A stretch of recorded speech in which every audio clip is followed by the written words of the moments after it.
What's going on, everybody? Welcome back to Clutch Cinema Talk. It's the end of 2023. What a year! What a year for movies. I don't know if I could positively say positive or negative, but no, you know what? Positive year. We got some great movies that happened this year. It was a positive year. It was a great summer.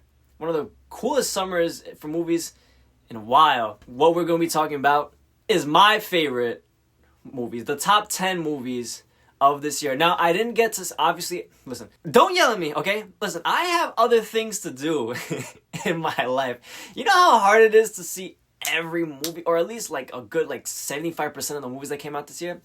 I did not watch every single movie this year. These are some of the movies that I didn't get to see this year that could have been on this list. But I didn't get to see these, so they're not going to be on this list. If you do follow my letterbox and I do watch them, I always add them into that year, so they might fall into the top 10. Also, another disclaimer, this is my list and it's 1000% correct, okay? So don't get mad because this is just what it is. This is the right list. Very quick, these are not full reviews. I do have some reviews of some of these movies out on the channel, so if you want to go watch a review for any of these movies, you go check it out. At number 10, Thanksgiving. This came out back in November, obviously. I love this movie. This movie was so much fun. It had like a Scream kind of vibe to it, and it knew it's kind of like it's ridiculous kind of nature, but it was fun. It felt new, it felt fresh, and it keeps you engaged the whole time. There's good kills. It's just one of those movies to me, like it's like a thriller where they're making like these jokes and it's like, yo, this is so stupid, this is so ridiculous, but it's not trying to take itself too seriously. When it has to do its quote unquote serious moments, it does it really effective. It's a great movie. It's fun.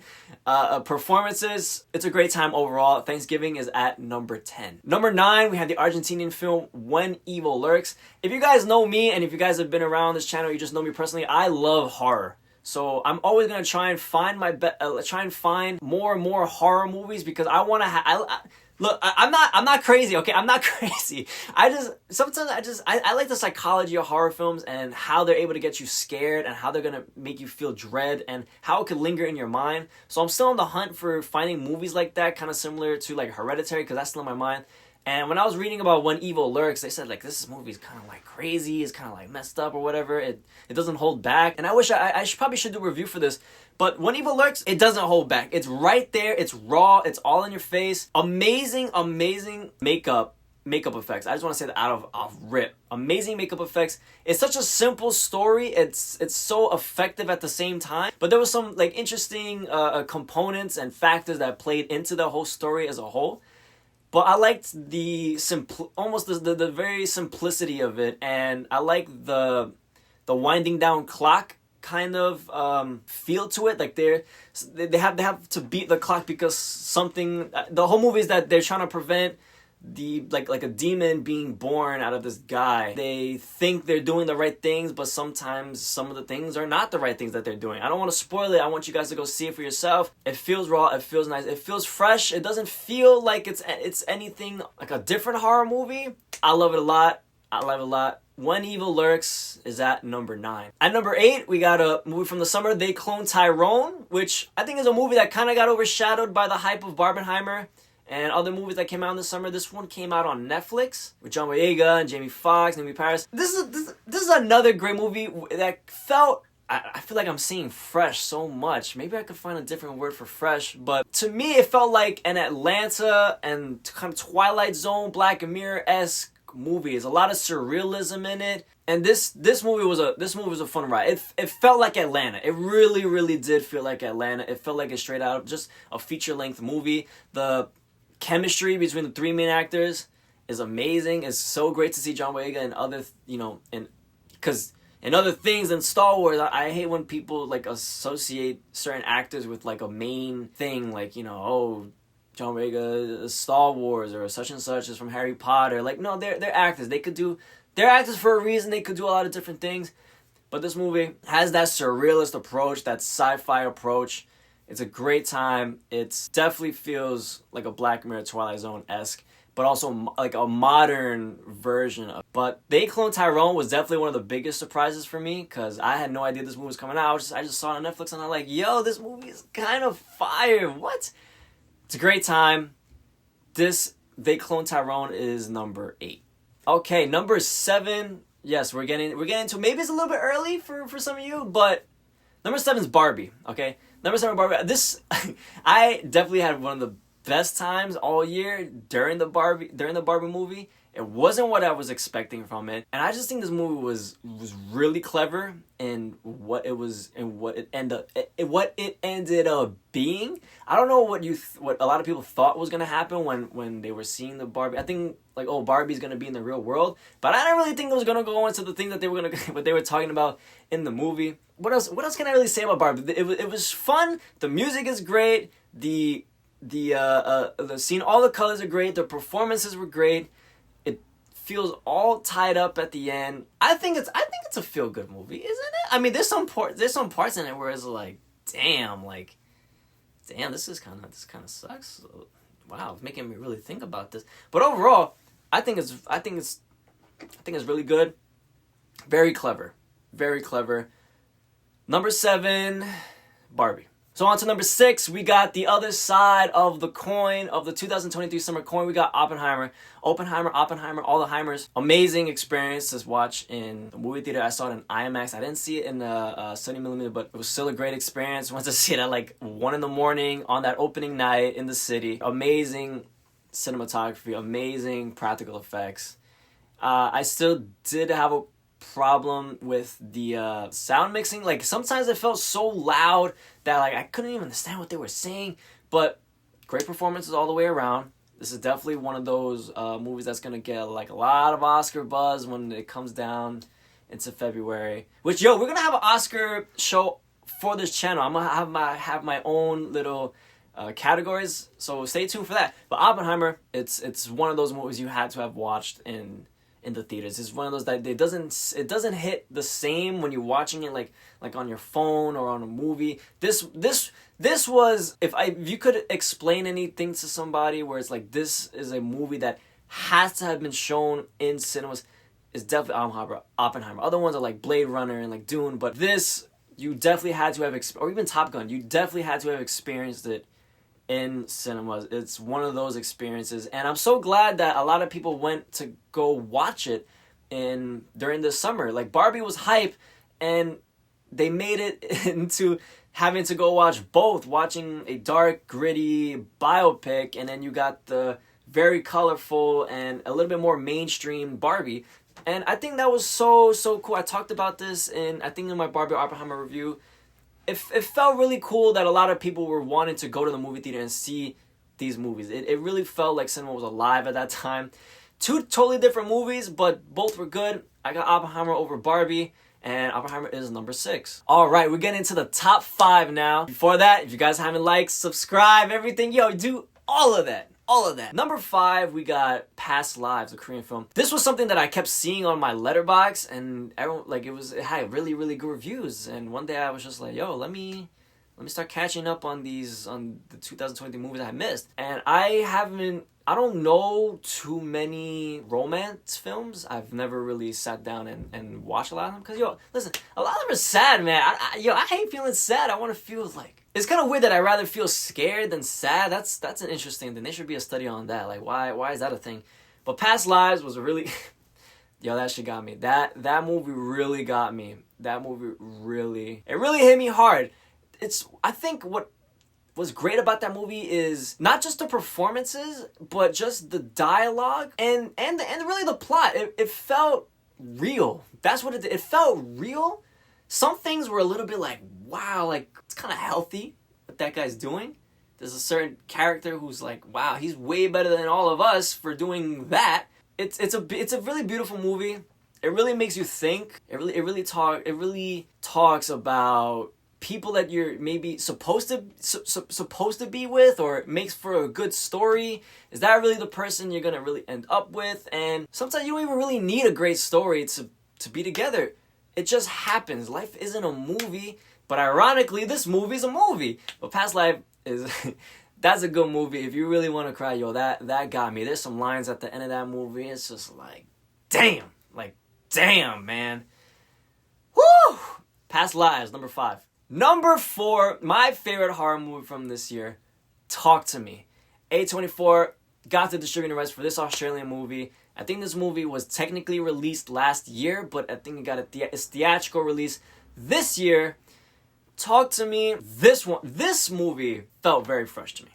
It felt fresh. I'm saying fresh again because it had like a little spin on that Luigi board type concept of talking to the dead, and it had that little, also like a surrealist kind of a feel, because it's like they made it like a game that you want to talk to the dead and then see how long you last, and I think that was a cool concept. That also felt a little bit Twilight Zone-ish, like a little bit darker, like a darker kind of sense to it. But that one was great. It was scary when it needed to be. It didn't overdo it with like jump scares.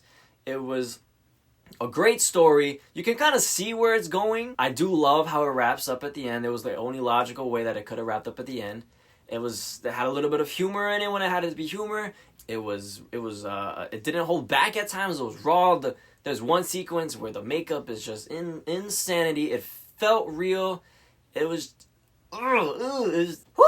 Talk to Me was a good movie. That was a fun movie to watch in the movie theater, and it's a good movie. I think you get decently scared. I get scared a lot of things, but it never felt cheap. It never felt cheap like a lot of horror movies this year, or not this year, but in general. But Talk to Me, I definitely think is the best horror movie of the year. You can take that to the bank. I even said in my review, like, this is a modern classic for me.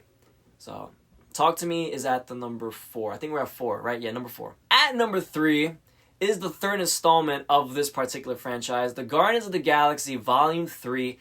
At number 3, this came out a while.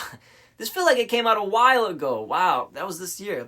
But in a time where superhero movies are kind of dying down, we still got the shining light of James Gunn with a beautiful, earned wrap-up of the Guardians of the Galaxy movies. It's not always action throughout. It's what's great about this movie that a lot of these superhero movies are not really doing is the character development over all 3 movies. It feels earned, and it feels deserved. I'm talking about Nebula. I'm talking about Star-Lord. I'm talking about Rocket. I'm talking about all of them. They all had their honest and earned arcs. It was a happy movie. It was a sad movie. It felt complete, and it really felt like the end of a series, like how a trilogy should be. The culmination. You like that word? The culmination of things that have happened in those first 2 movies, and you don't even have to see the Avengers movies to really get what's going on. Like, they still kind of explain it in a way, so you could just watch the Guardians of the Galaxy movies and you could be okay with just that. I think, isn't Thor in Galaxy 3 or something? I don't remember. Was he? I really don't remember. But I thought it was one of the best Marvel movies. James Gunn, he just does a really good job of just showing like ridiculous comic book things in these movies and making it feel just not over the top, but real and fun, and like it belongs in that universe. And I think that's really important for these superhero movies. Like, a lot of them want to be, very real and like gritty, and not stick with how ridiculous some things can be in the comic book movies. That's why I like Suicide Squad. Suicide Squad, they were ridiculous, and they knew it, and they owned it, and they made it part of that style, part of that world, and if it worked, it was fun. Guardians of the Galaxy 3 at number 3. Number 2, amazing surprise. I didn't think it was gonna. I don't know what I thought. I knew it was gonna be good. I don't know that this was gonna be one of my favorite Godzilla movies ever. Godzilla -1. Wow.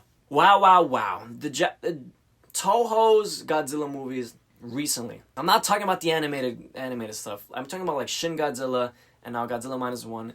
Do an amazing job of just putting 2 different takes on Godzilla, by the way. I'm not going to really talk about Shin Godzilla, but just what I wanted to say is that bringing Godzilla back to what it was metaphorically used for back in 1954. In Godzilla -1 is as close to the original Godzilla as possible, just making Godzilla all the horrifying and devastating things that could have happened, following that happened during World War II to Japan, and just doubling it up on top of Japan, a country that's still trying to rebuild itself. But Godzilla is just representation of just the horrors of the war and just horror of devastation. His atomic breath is literally it looks like an atomic bomb. I mean, can it be more straightforward than that?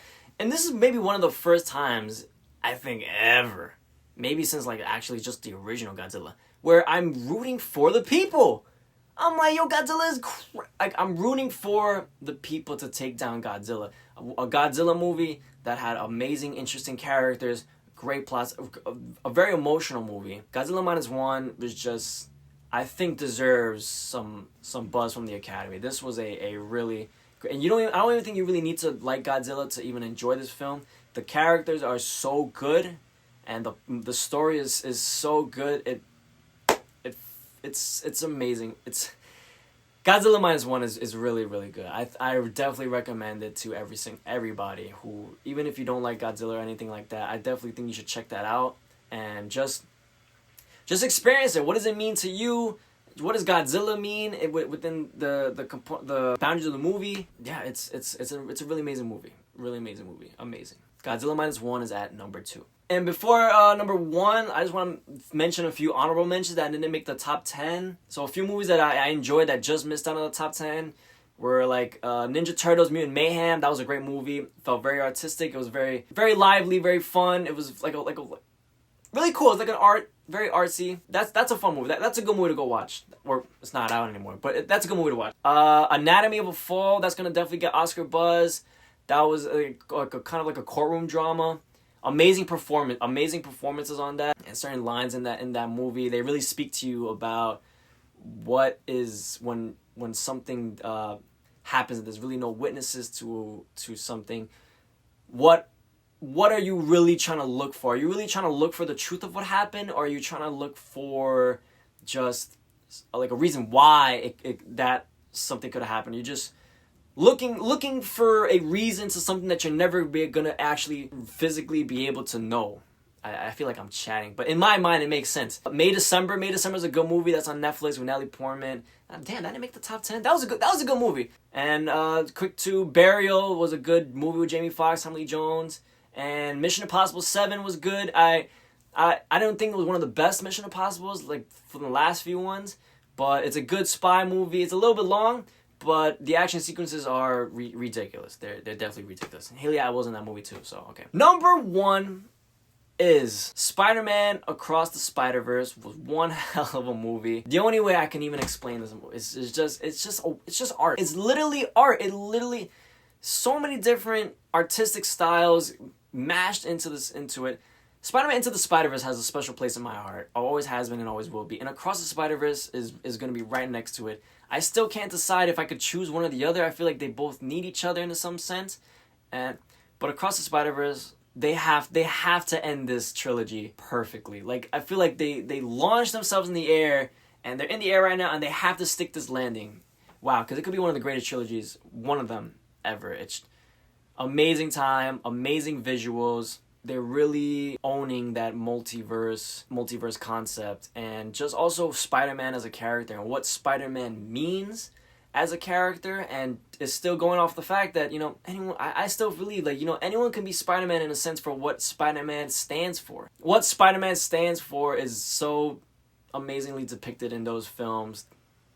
Spider-Man it could be anybody, and with great power comes great responsibility. Like you're thrown into that world, and you have a responsibility to be looking out for everybody, and you just can't stand still and watch people get hurt. With that power, you just have the responsibility to look out for the people who can't look out for themselves, and I think they do an amazing job showing that, and the animation, and it's still a fun movie. It's still great jokes and a lot of visual amazing jokes and things like that, but Across Spider-Verse is the number 1. So, that was my top 10 list. Let me know what you guys think. Do you guys agree with my list? Were there something should have been in there? Was Barbie too low? Was Godzilla too high?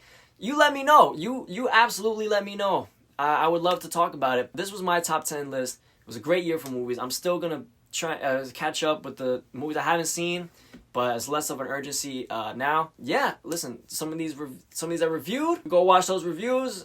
And we're excited for 2024. We got a whole nother year of movies. And I will be dropping an anticipated list. Thank you guys for watching. This was a great year. I will see you guys next year. Did you like that? I didn't want to do that the next year thing. I feel like it's so stupid. Yo, I'll see you next year. You remember that at school when they'd be like, yo, I'll see you next year. Ha ha. And you get like a little joke and nobody will laugh because you said it the last 3 years of high school anyway. This isn't an experience thing. I'm just saying, like, if you guys experience it. I will see you guys in the next video. Thank you guys so much for watching again. Go like, go comment, go subscribe. I'll see you guys in that next video, baby. Yerp!